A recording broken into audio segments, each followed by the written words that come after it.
Before you buy a Toyota Corolla, there's something you need to understand. This car is everywhere in the United States. It's one of the best-selling cars of all time, trusted by millions of drivers across generations. But here's the real question. Is it popular because it's actually great? Or just because people are used to it? Because the truth is, the Toyota Corolla is not trying to impress you. It's not fast, it's not flashy. It's not built to turn heads. And yet, people keep buying it over and over again. So what's really going on here? Why is the Corolla still one of the most popular cars in America in 2026? Let's break it down.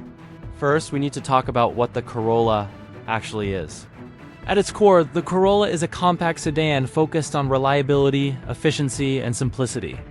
It's not designed to be exciting, it's designed to work. And that philosophy is exactly why it has survived for decades. Now let's talk about the engine. Most modern Corolla models, especially from 2020 to 2025, come with a 2.0-liter four-cylinder engine. This engine produces around 169 horsepower. Not fast, not slow. Just enough for daily driving. Acceleration from 0 to 60 miles per hour is usually around 8 to 9 seconds. So no, this is not a sports car. But that's not the point. The real focus here is efficiency. And this is where the Corolla shines. Fuel economy is one of its biggest advantages.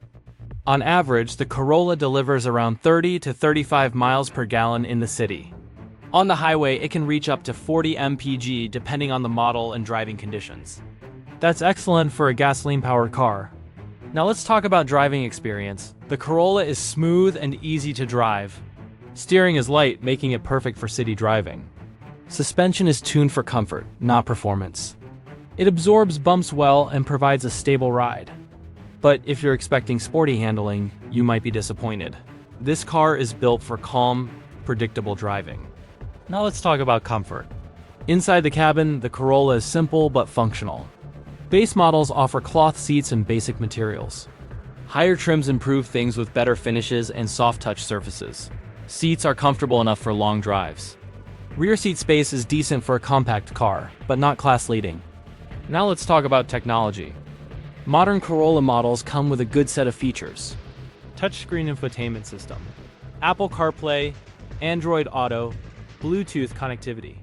Newer versions include digital instrument clusters and improved interfaces. It's not the most advanced system on the market, but it gets the job done. Now let's talk about safety. This is one of the strongest points of the Corolla. Toyota includes its Safety Sense package in most models. That means features like adaptive cruise control, lane departure warning, automatic emergency braking, and more. These features make the car much safer, especially for daily commuting. Crash test ratings are consistently high. Now let's talk about older Corolla models. From around 2014 to 2018, the Corolla was even simpler. Less technology, more basic interiors. But also very reliable. These models are still extremely popular in the used car market. Why? Because they're cheap to maintain and rarely break down. Now let's talk about maintenance. This is where the Corolla becomes very attractive. Maintenance costs are low compared to most vehicles. Parts are widely available. Repairs are usually simple. Mechanics are familiar with the car. This reduces long-term ownership costs significantly. Now let's talk about reliability. This is the biggest reason people trust the Corolla. Year after year, it ranks as one of the most reliable cars in its class. It's not perfect, but it's very consistent. And that consistency builds trust. Now let's talk about price. In the United States, a new Corolla typically starts around $22,000 to $27,000 depending on the trim. Used models can be found for much less. Older versions from 2015 to 2018 can often be found under $15,000. That makes it accessible to a wide range of buyers. Now let's talk about the design. The Corolla has improved a lot in recent years. Older models were very conservative. Newer ones are more aggressive and modern. Sharper lines, better proportions, and more attention to detail. Still not flashy, but definitely more appealing. Now here's something important. The Corolla is not trying to be the best at everything. It's trying to be good at the things that matter most. Reliability, efficiency, affordability. And for many people, that's exactly what they need. But here's where things get interesting. Because not everyone loves the Corolla. Some people say it's boring. Some say it lacks personality. Others say there are better options for the same price. And honestly, they're not completely wrong. Because in the next part, we're going deeper. We're going to talk about real ownership experience, hidden downsides, long-term costs, and whether this car is actually as good as people say it is. That's where the real truth starts to show. Now this is where the story changes. Because owning a Toyota Corolla is very different from just looking at specs on paper. In real life, small details start to matter. And this is where some people begin to question the hype. Let's start with daily driving experience. The Corolla is extremely easy to live with. It starts every time, it runs smoothly, and it doesn't demand much attention. That alone is a huge advantage. But over time, some drivers notice something. It feels a bit too safe. A bit too predictable, almost like it lacks personality. Now let's talk about performance. The engine is reliable, but it's not exciting. Acceleration is decent, but not impressive. Merging onto highways or overtaking requires planning. You won't feel a strong push when you press the gas pedal. And for some drivers, that becomes frustrating. Now let's talk about the transmission. Most modern Corollas use a CVT transmission. This helps improve fuel economy. But it also changes how the car feels. Instead of traditional gear shifts, acceleration feels more linear. Some people like it, others say it feels artificial. Now let's talk about noise. At higher speeds, especially on highways, road noise becomes noticeable. It's not terrible, but it's there. Wind noise and tire noise can reduce the premium feel. Now let's talk about interior quality in more detail. While newer models improved a lot, base trims still feel basic. Hard plastics are still present. Design is clean but not luxurious. Higher trims solve some of these issues, but at a higher price. Now let's talk about space. Front seats are comfortable, but rear seat space can feel tight for taller passengers. If you often carry adults in the back, this is something to consider. Now let's talk about trunk space. It's decent for a compact sedan, enough for groceries, luggage, and daily needs, but not exceptional. Now let's talk about technology limitations. While the system is functional, it's not the fastest or most advanced. Some users report slight lag in the infotainment system. Graphics are good, but not class-leading. Now let's talk about real ownership costs. Fuel savings are excellent. Maintenance is cheap. Insurance is generally affordable. All of this makes the Corolla very budget-friendly over time. But there's something people don't always talk about: depreciation. While the Corolla holds value well, it doesn't feel like a special car. It's not something you buy for emotional value. It's a rational purchase. Now let's talk about long-term ownership. This is where the Corolla really proves itself. Many owners drive their cars for over 150,000 miles. Some go beyond 200,000 miles with proper maintenance. That's impressive. Very few cars in this price range can match that consistency. Now let's talk about common issues. The Corolla is known for reliability, but it's not perfect.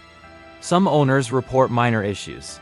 CVT transmission hesitation in certain situations, infotainment glitches, occasional sensor warnings, nothing major in most cases, but worth mentioning.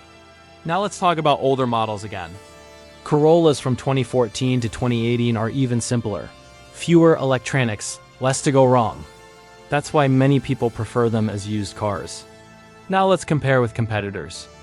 Cars like the Honda Civic, Mazda 3, and Hyundai Elantra offer different experiences. The Civic feels more sporty. The Mazda 3 feels more premium. The Elantra offers more tech for the price. So where does the Corolla stand? Right in the middle. It may not be the best at any one thing, but it's good at everything. And for many buyers, that balance is perfect. Now let's talk about driving confidence. This is something the Corolla does very well. It's predictable, stable, easy to control. Perfect for new drivers, perfect for daily commuting. Now let's talk about who might not like this car. If you want excitement, speed, or aggressive design, this may not be for you. If you want cutting-edge technology, there are better options. If you want luxury, you'll need to look elsewhere. But if you want peace of mind, that's where the Corolla wins. Now here's the key point. The Corolla is not built to impress you on day one. It's built to keep working for years. And that's a completely different philosophy. But now comes the most important question, after everything we've discussed. Is the Toyota Corolla actually worth it in 2026? And more importantly, is it the right car for you? That's exactly what we're going to answer in the final part. So after everything we've talked about, all the strengths, all the weaknesses, the real-world experience, the numbers, the history, the question now becomes very simple. Is the Toyota Corolla actually worth it in 2026? And the honest answer is yes, but not for everyone. And that's the most important thing you need to understand before making a decision, because the Corolla is not the kind of car that tries to impress you in the first 5 minutes. It doesn't try to win you over with speed or luxury or aggressive styling. Instead, it grows on you over time, and that's exactly why so many people end up sticking with it for years, sometimes even decades. When you look at what this car really offers, it starts to make sense why it's still so popular. You're getting a vehicle that is extremely reliable, very fuel efficient, relatively affordable, and easy to maintain. And in a world where cars are getting more complex and more expensive, that kind of simplicity becomes very valuable, especially for people who just want something that works every single day without surprises. If you're the type of person who needs a car for commuting, going to work, running errands, maybe doing some road trips here and there, the Corolla fits that lifestyle perfectly. It's comfortable enough, it's quiet enough, it's efficient, and most importantly, it gives you peace of mind. And that's something you can't always measure on paper, but you definitely feel it over time now. At the same time, you have to be honest about what it doesn't do well, because no car is perfect, and the Corolla definitely has its limitations. If you're someone who enjoys driving, if you want something that feels fast, responsive, and exciting, this is probably not the car for you. The engine is adequate, but it's not thrilling. The CVT transmission does its job, but it doesn't feel sporty. And the overall driving experience is more about comfort than performance, and that's where some people get disappointed, because they expect more emotion from the car. But the truth is, the Corolla was never designed to deliver that kind of experience. It was designed to be consistent, predictable, and dependable. And it does that extremely well. Another thing to consider is the interior experience, especially depending on the trim you choose. Because while newer models have improved a lot, especially from 2020 to 2025, the base versions can still feel a bit simple. And if you're comparing it to something like a Mazda 3 or even higher trims of a Honda Civic, you might feel like it's missing that premium touch. But again, it comes back to priorities. The Corolla focuses on durability and usability rather than luxury when it comes to long-term ownership. This is where the Corolla really separates itself from many competitors. Because over time, what most drivers want is not just a car that looks good or feels fast, but a car that doesn't break down, a car that doesn't cost a lot to maintain, and a car that holds its value reasonably well. And in all those areas, the Corolla performs extremely well. It's one of those vehicles you can rely on for years without constantly worrying about repairs or unexpected issues. And that's why it appeals to such a wide audience: first-time buyers, students, families, commuters, even older drivers who just want something simple and dependable. It's a car that adapts to different lifestyles without trying to be something it's not. Now, if you're thinking about buying one, the decision really depends on what you're looking for. If your priority is saving money on fuel, having low maintenance costs, and owning a car that will last a long time, then the Corolla is one of the safest choices you can make, especially in the United States market where reliability and cost of ownership matter a lot. If you're considering a newer model like 2022 to 2025, you'll benefit from better technology, improved safety features, and a more modern interior. And that makes the car feel more complete overall. But if your budget is tighter, going for an older model like 2015 to 2018 can still be a very smart decision, because those cars are known for their durability and low maintenance costs, even if they lack some of the newer features. So in the end, the Toyota Corolla is not overrated. But it's also not a car that tries to stand out. It's a car that focuses on doing the basics extremely well, and that's exactly why it continues to succeed year after year, because for most people, that's what really matters. And if you choose it with the right expectations, understanding what it offers and what it doesn't, it can easily become one of the best decisions you make when buying a car.